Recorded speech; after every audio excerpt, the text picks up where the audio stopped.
and a very warm welcome to you. I'm Hayley Palmer. It's so good to have you here with me on tonight's show, especially as we are joined by Amy Anzel from The Apprentice. And here is what happened when I caught up with her.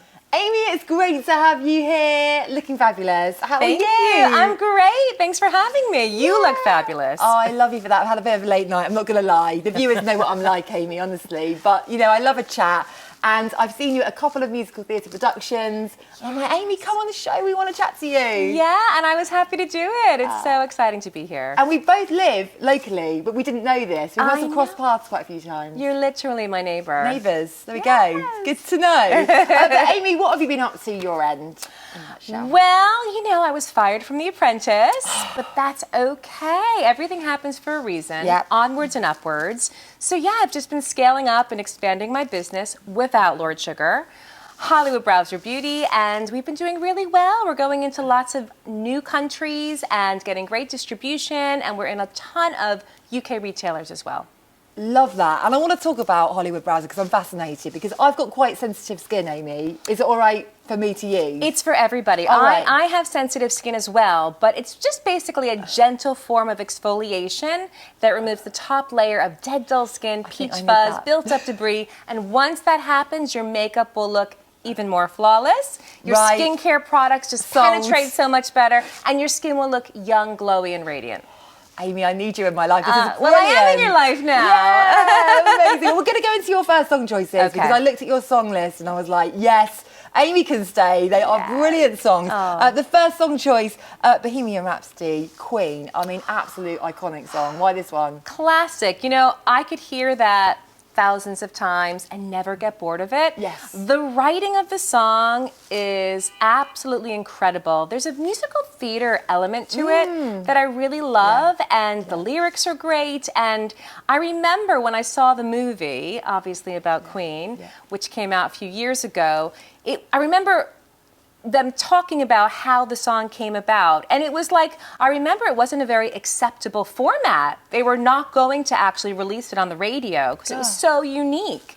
And there was that operatic musical theater element about it. And I just think it's an incredible song, and it's moving, and it's entertaining, and it's unusual, and I love it. Yeah, we love it here on the show. So we're going to ignore that police car, and we're going to play out the song. See you after this. Is this the real life? Is this just bad? Now, Amy, I want to rewind how everything started for you, because you started as a child voiceover artist in New York City. Yep. So take us back to those times. Yeah, well, I always loved performing. I always loved to sing, dance, and act. And when I was very young, probably around 9 or 10, I did my first community theater production. What was it? It was The Sound of Music, Brigitte. And then I did Annie twice, and I just loved it. I loved everything about musical theater and performing. So I luckily had a great break where someone introduced me to someone that booked kids for jingle singing, jingles, voiceovers on commercials. And I did that for about 10, 12 years. It was the best. I was doing what I love, singing. I was getting paid very well for it, which I didn't even know when I was little. I just knew that the money I made was going to college, and it ended up putting me through college, buying me an apartment. It was just so great to be able to do something I loved and not even realize that I was putting a lot of money away for the future. And it taught me time management. Honestly, it was the best childhood. And then I ended up going into musical theater as an adult. What shows have you done? I did the national tour of Annie. Did you play Annie? No, I was an adult by then. Oh, right, so I played various roles. A Boylan sister, a maid, lots of different roles throughout. So fun. Classic. And I felt that I had come full circle, because Annie was like the second show I did when I was a kid as Annie. Yeah. And then as an adult, I got to be in the show professionally. I love the dancing in that. Yeah, and Martin Charnan. That's what I mean. Martin Charnan, the original lyricist, actually directed my national tour. So it was just so incredible to be a part of the production. And I did the European tour of Greece as Marty. I did tons of shows regionally in America. I did shows here when I moved. And I did cruise ship jobs. I've done it all, really. Oh, I love this. What's your favourite? Oh, it's so hard to answer that question. I did love Greece. Yeah. It's such a classic. I love playing Marty. End, isn't it? Yes, I can't wait. We should see it together. Yes, We're there. Yes. We're there, baby. Yes. So you got into TV as well, because obviously we know you from The Apprentice, but I was looking at what you've done. You've done, quite a few things, haven't you? Yeah, Talk us through that. I did acting as well on Yeah. TV and in film, but my true love has always been musical theater. Right. Even though I strayed for a while and I did a couple of projects, I just have always loved musical theater, and I still love to attend shows, to support all my friends who are still performing and producing. So yeah, we need to go see a show together. We do. Oh, I could see a show every night, Amy. I'm just all for supporting musical theatre, especially after lockdown.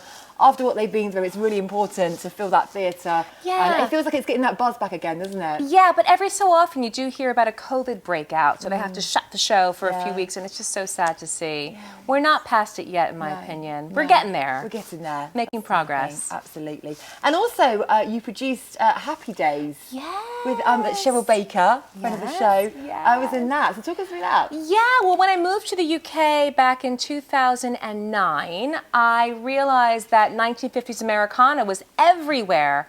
Grease was actually here at the time.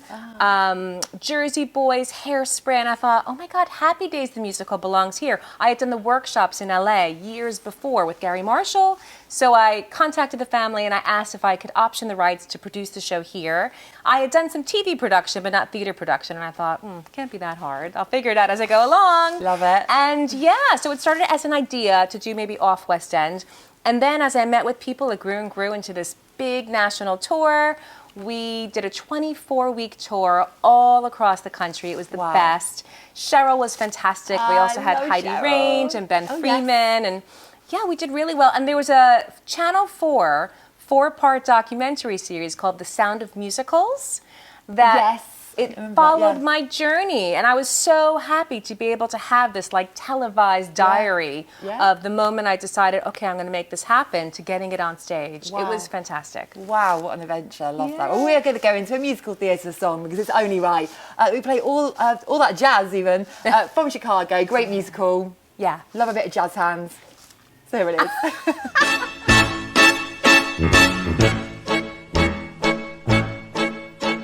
Now, Amy, we have a quick fire question round for you. Yes. Would you like to get to know our guests a little bit better? Here we go. Song to listen to when you're getting ready to go out. Another Queen song, Don't Stop Me Now. I mean, of course. Love that. Favourite place in the whole of London? I hate to sound boring, but right here in King's Road, there's so many lovely restaurants. No matter how SW3. you're feeling and what kind of food you're craving, there's so much to enjoy. Yes, I have to agree with that. I feel safe in this neighbourhood. I like it. Yeah, so thanks for having us here. Yeah, we'll be back. And favourite musical of all time? I know that's hard to pinpoint one, but it's an important question. Yeah, I think Chicago. Yeah. It's entertaining. The dancing. Even though it was written so many years ago, it's still apropos today. Really, more so even today than when it was written. And the music is great. The dancing's amazing. It's incredible. classic. Yeah. I could see that over and over and over again and never get bored. Never get bored. Yeah, I'm with you on that. Best way to relax? Going for a walk in Hyde Park. Oh, nice. It's so relaxing. And then a little cafe afterwards. Yeah, a little coffee afterwards. Yeah, it's just so lovely. And you kind of forget your worries when you're walking through Hyde Park. Yeah, it's important, isn't it, to get out there and get fresh air. Yeah, take in that nature. And so I love doing that. We like that. And so the most important question here, party trick we like to ask of you. I do have one. Same question came up the other day, actually, and it made me think. Okay, so...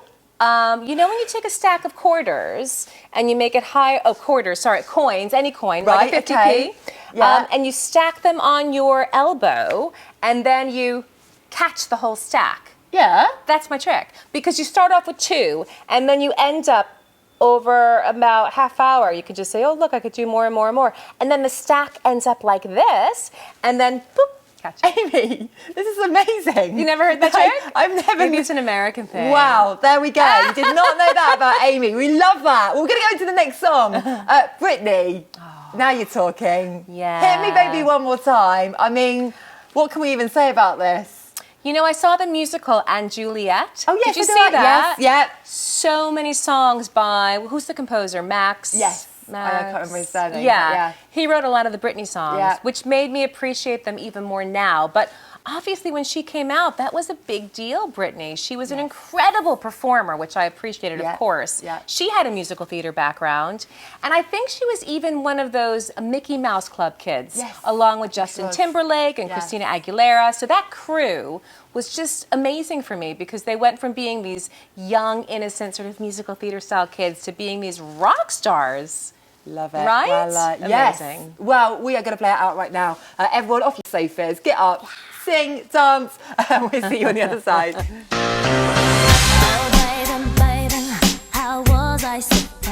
Now, I want to talk about The Apprentice because I'm a big fan, back from right in the day. I want to know what goes on in the house because I can't get my head around how you can get ready on time. Do you have to lay your outfit out the night before?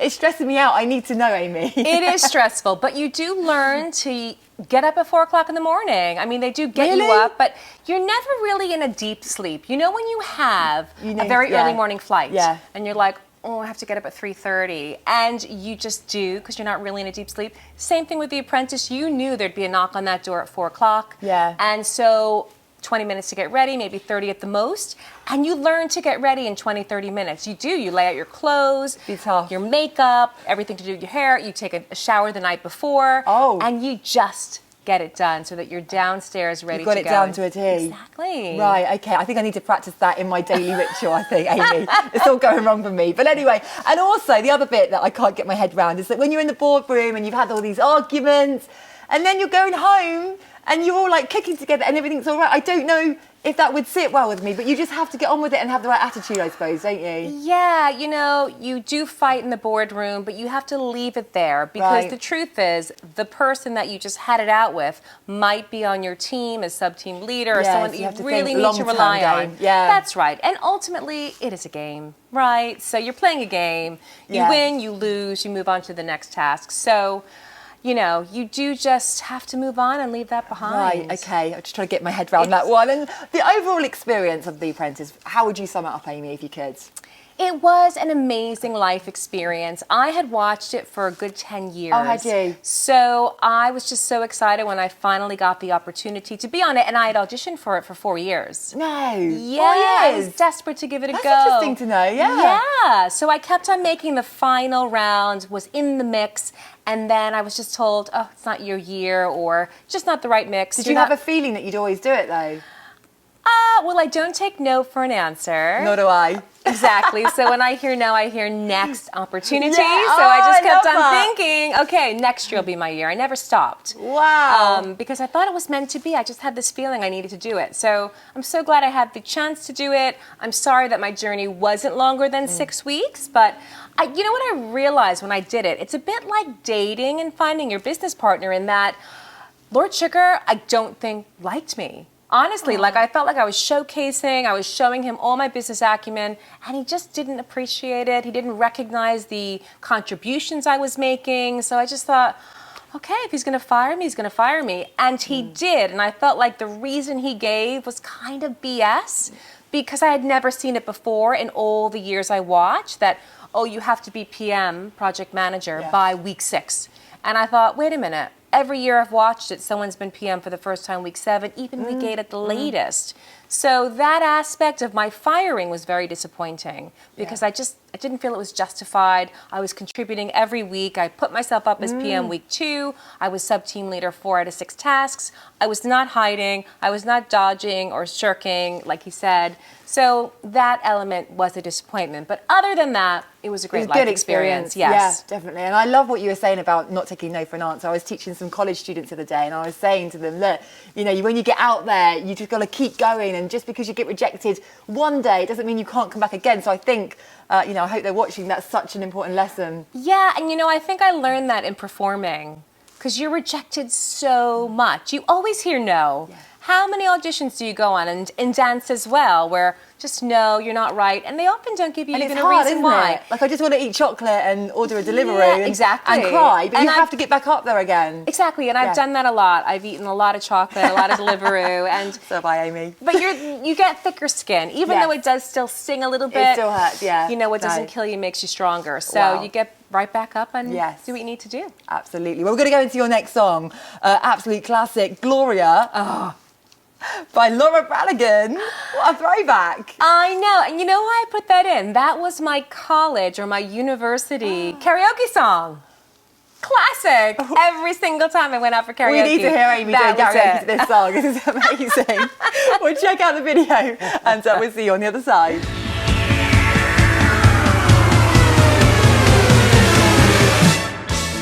Now we have some questions from some of our lovely viewers, Amy. Okay. Kate Keeley even says, what other women do you admire in business?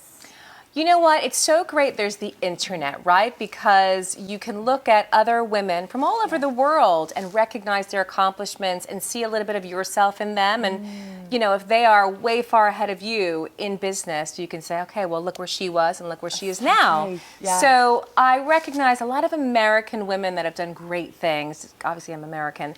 So Sarah Blakely, who started Spanx, which is now worth and she's billions. Married to Jesse, it's that's the something one. like I know that. what you mean. Yes. Yeah, like this self-help guru. He's amazing. And He's amazing. Yeah. Serial entrepreneur as well. Yeah. They're an amazing couple. But she started off. I remember reading her story, just selling copiers door to door. So she knew what it takes to really, you know, she heard a lot of no's, but she never took no for an answer. And then she had the idea because she was she was wearing white trousers one day, and she thought, I just feel like I want to, you know, suck it all in. And she cut a pair of hose, like stockings, at the knee. And she had this idea like, oh my God, this needs to be manufactured, because if I need it, I'm sure a lot of other women they would feel more confident and look better in their clothing with this kind of thing. And she started to look into manufacturing it, and she got a lot of like men laughing at her. She would call hosiery manufacturers, and they just didn't get it. And she kept on going and kept on going. And now her company is worth billions, and Oprah just invested in it. Whoa. A lot of well-known other billionaires have invested in her business. I love hearing people's stories. It's one of my favourite things, because you think people will have success straight away, but when you hear the journey, it's so interesting, isn't it? It's so interesting, and no one ever comes out of the woodwork as well. They've had years of rejection, of trying. Even if you're the child of a celebrity, you know, maybe it's a bit easier, but you still have to. Yeah, exactly. Yeah. So I love Sarah Blakely, and she's a mom like me, and she has like 4 kids, juggling so much, and you know, I just look up to her because she's accomplished so much. She came from nothing. Yeah. And she's done so well for herself. And the juggling act, of course, I do as well with my son and my husband and my business. He's 5. So shout out to us. yeah, Jacob. So yeah, anything is possible. I think that's the message, isn't it? Exactly, It really is. exactly. And Bethany Frankel, people know her from Real Housewives, but she as well. She actually was on The Apprentice in America with Martha Stewart. Okay. Yeah, and she came in as a finalist. But once again, she did lots of businesses. One of them was Skinny Bitch, which is, I think, what she went into The Apprentice with. And now she's on Shark Tank as an investor, which is like Dragon's Den, obviously. So, yeah, it's just, you know, it's so great to see people's journey. And whether you read about them or listen to their podcasts, it's so inspiring. And yeah, you can access these inspirational stories anytime for free. Day, because you're right. There's the internet, you've got podcasts. There's so much information out there, isn't it? So yes, we love that. And also, Jean says, what advice would you give to other women who are looking to start their own business? 2 pieces of advice. First of all, never take no for an answer, which we already talked about, but that's so important because you will hear no's all the time in the beginning, and you just have to believe in yourself, believe in your idea, and give it a go. The second piece of advice I have is it's okay to have an ugly baby, which means don't wait for perfection to start your business. Right. You know, it's like you could put something out and then revise it and revise it. I'm not saying don't do your research and due diligence, make sure you're prepared for anything, but don't wait forever to start that business. Give it a go and try it. There's always a reason, isn't there, where you're like, better not now, but you just got to get on and do it. Exactly. Yes. So those are my 2 bits We of love that, advice Amy. to I'm feeling give. very inspired right now. I'm feeling good. Right, well, the next song is absolutely brilliant. It's a Christmas song, but you know what? There's no rules on this show, Amy. We do what we want. We like anything. So we're going to play a bit of Mariah. Any reason for this song choice? Yes, because the fact that in our lifetime a Christmas classic was created, that's on every year, without fail. It's a classic. Obviously, people know it as well from Love Actually. But the reason I put it in the list as well is because my son loves to listen to that song every day.